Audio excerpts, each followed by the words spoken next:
వికారాబాద్ జిల్లా తాండూరు రైల్వే స్టేషన్లో భారీ గంజాయి పట్టుబడడం కలకలం రేపింది.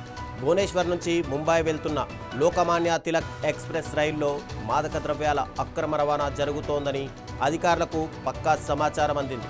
దీంతో ఎక్సైజ్, ఎస్టీఎఫ్, ఎన్ఫోర్స్మెంట్, డిటిఎఫ్ బృందాలు రైల్వే స్టేషన్లో ఉమ్మడి తనిఖీలు చేపట్టాయి.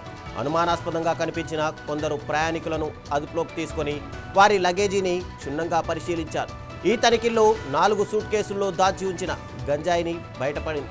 ఇక స్వాధీనం చేసుకున్న గంజాయి 20 నుంచి 40 కిలోల వరకు ఉంటుందని ప్రాథమిక అంచనా వేస్తున్నారు. ఇక గంజాయిని ఎక్కడి నుంచి తీసుకొచ్చారు, ఎక్కడికి తరలిస్తున్నారు అనే కోణాల్లో ఎక్సైజ్ అధికారులు దర్యాప్తు చేస్తున్నారు.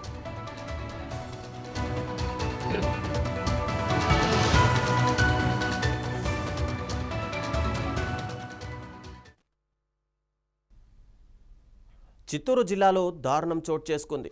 అధికారుల వేధింపులే కారణమంటూ ఓ ఆశా వర్కర్ ఆత్మహత్యాయత్నం చేసుకోవడం తీవ్ర చర్చనీయాంశమైంది. 5 రోజులుగా ఆసుపత్రిలో చికిత్స పొందిన ఆమె చివరికి ప్రాణాలు కోల్పోయారు. వీకోట మండలం భారత్ నగర్కు చెందిన రాణి అనే ఆశా వర్కర్ తనపై అధికారుల వేధింపులు తట్టుకోలేక ఈ దారుణానికి పాల్పడినట్టు తెలుస్తోంది. కొంతకాలంగా ఆమె తీవ్ర ఒత్తిడిని ఎదుర్కొన్నారని కుటుంబ సభ్యులు చెబుతున్నారు. ఇక రాణి తిరుమల వెళ్లేందుకు వారం రోజుల క్రితం సెలవు అడగగా అనుమతిని నిరాకరించారు. ఇక అంతటితో ఆగకుండా 2 నెలల జీతం నిలిపివేస్తామని మెడికల్ ఆఫీసర్ మాధవి నిత్య బెదిరించినట్టు ఆరోపణలు వినిపిస్తున్నాయి. ఈ వేధింపులే తన ఆత్మహత్యాయత్నానికి కారణమంటూ రాణి సెల్ఫీ వీడియో రికార్డ్ చేసింది. ఇక వారిపై కఠిన చర్యలు తీసుకోవాలని కోరింది. ఇక 5 రోజుల పాటు వేలూరులోని సిఎంసి ఆసుపత్రిలో చికిత్స పొందుతూ రాణి మృతి చెందింది. ఈ ఘటనతో ఆమె కుటుంబ సభ్యులు తీవ్ర ఆవేదనకు గురయ్యారు. సమగ్ర విచారణ జరిపి బాధ్యులపై కఠిన చర్యలు తీసుకోవాలని ప్రభుత్వాన్ని, అధికారులను డిమాండ్ చేస్తున్నారు.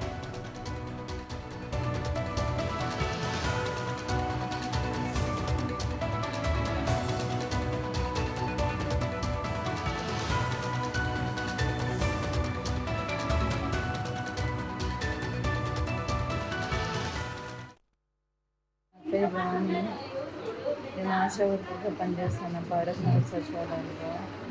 నేను అప్పుడు 1 ఇయర్ బ్యాక్ ఆల్రెడీ వచ్చి రాజకీయ నాయకులు అందరితో మాట్లాడి సారథ్యంతో మాట్లాడి నేను రాజకీయంగా అందరికి ఒప్పించి సేవ చేస్తాననేసి నేను ఆశా వర్కర్గా చేరినాను. ఇప్పుడు ఏమిరా అంటే నువ్వు రాజకీయంగా వచ్చినావు, అందుకే నీ బదులు వేరే వాళ్ళని పనిలో పెట్టుకోవాలి అని చెప్పేసి నన్ను తీపిచ్చేదనేసి నిత్య మేడం అనేసి MLPH మేడం నిత్య మేడం, ఎంఓ మాధవి మేడం అనేసి వీళ్ళిద్దరూ నేను చాలా టార్చర్ చేస్తున్నారు. 1.5 ఇయర్ నేను ఫ్రీ సర్వీస్ చేసినాను, నాకు శాలరీ కూడా పెట్టలేదు. తర్వాత ఏమంటే నిత్య మేడం చెప్పడం వల్ల నాకు 2 months శాలరీ కూడా కట్ చేసినారు. దానివల్ల ఇప్పుడు నాకు చాలా ప్రాబ్లం అవుతుంది సార్. దానివల్ల నేను ఇప్పుడు పాయిజన్ తాగినాను. ఎలాగైనా మీరు నాకు సహాయం చేయాలి సార్. మీరు సహాయం చేస్తారని మీకు